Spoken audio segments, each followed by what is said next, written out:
ആത്മീയത എന്ന് പറയുന്നത് പ്രഭാതം തൊട്ട് പ്രദോഷം വരെ ദൈവമേ എന്ന് വിളിക്കുന്നതല്ല. ദൈവത്തോടുള്ള ഒരു മനുഷ്യന്റെ ബന്ധത്തെയാണ് സൂചിപ്പിക്കുന്നത്. ആ വ്യക്തിയുടെ പ്രാർത്ഥനയും ജീവിതവും സംസിദ്ധമായ ജീവിത രീതിയുമാണ് ആത്മീയത എന്ന് പറയേണ്ടി വരുന്നത്. മരിച്ചവരെ പോലും ഉയർപ്പിപ്പാൻ കഴിവുള്ള നമ്മുടെ യേശു 5 സാഹചര്യങ്ങളിൽ പ്രാർത്ഥിച്ചിരുന്നതായി നാം കാണുന്നു.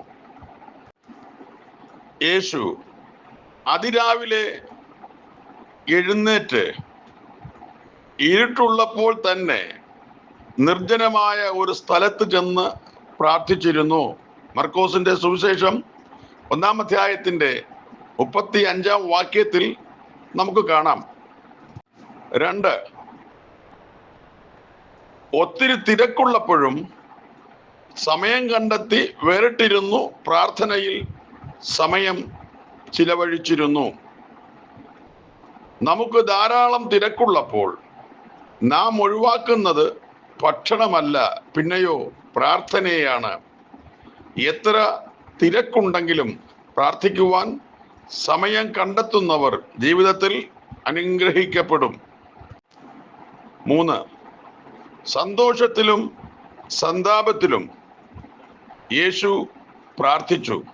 ജനങ്ങളെല്ലാം തന്നെ രാജാവാക്കാൻ പോകുന്നു എന്നത് വളരെ സന്തോഷകരമായ സംഗതിയാണല്ലോ.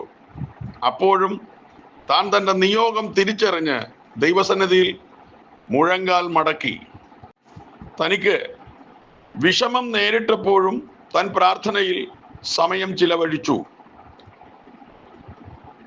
തൻ്റെ ഐഹിക ജീവിതത്തിൽ കുറച്ച് സമയങ്ങൾ കഴിയുമ്പോൾ തൻ്റെ അരുമ ശിഷ്യനിൽ ഒരുവൻ തന്നെ ഒറ്റിക്കൊടുക്കുമെന്ന് അറിഞ്ഞപ്പോഴും താൻ അതിവേദനയിൽ ആയി തൻ്റെ രക്തം വിയർപ്പ് തുള്ളികളായി ഒഴുക്കി താൻ പ്രാർത്ഥനയിൽ ആശ്വാസം കണ്ടെത്തി.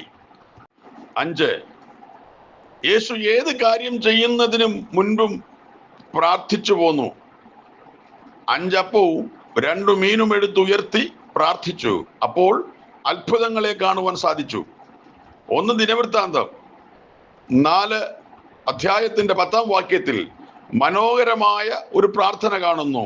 യബേസ് ഇസ്രായേലിന്റെ ദൈവത്തോട്, നീ എന്നെ നിശ്ചയമായി അനുഗ്രഹിച്ച് എൻ്റെ അതിർ വിസ്താരമാക്കുകയും നിന്റെ കൈ എന്നോട് കൂടെ ഇരുന്ന് അനർത്ഥം എനിക്ക് വ്യസന കാരണമായി തീരാതെ വണ്ണം എന്നെ കാക്കുകയും ചെയ്താൽ കൊള്ളാമായിരുന്നു എന്ന് അപേക്ഷിച്ചു. അവൻ അപേക്ഷിച്ചതിന് ദൈവം അവനെ നൽകി. നമ്മുടെ ജീവിതത്തിലെ ഏത് സാഹചര്യത്തിലും ഹൃദയ നുറുക്കത്തോടും ഹൃദയശുദ്ധിയോടും കൂടി പ്രാർത്ഥിച്ചാൽ ജീവിതത്തിൽ അത്ഭുതങ്ങളെ ദർശിക്കുവാൻ കഴിയും.